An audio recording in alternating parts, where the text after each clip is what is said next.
Hi everyone. In today's tutorial, we will show you how to add an SVG file to your Squarespace website. SVG files work well for logos, icons, and graphics because they always look sharp and clear on any screen size. Let's get started.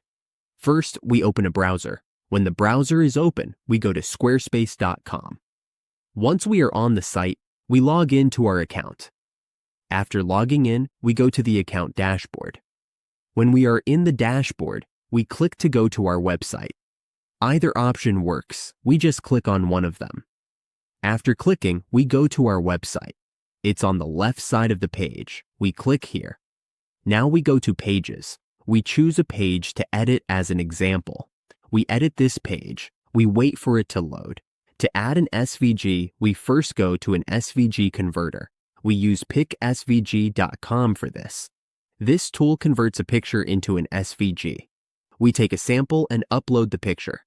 The tool makes the SVG, and we can download it. We click to download. Since we already downloaded it, we go back to Squarespace. Now we need to add a block. We add an image block. When we are here, we click the plus sign and upload the file. Then we go to Show Files. Once the file is here, we place it where we want it to go. After that, we just click Save and Accept. We save our changes, and that's how we add an SVG to Squarespace. Using SVG graphics helps keep our website looking crisp, professional, and visually appealing.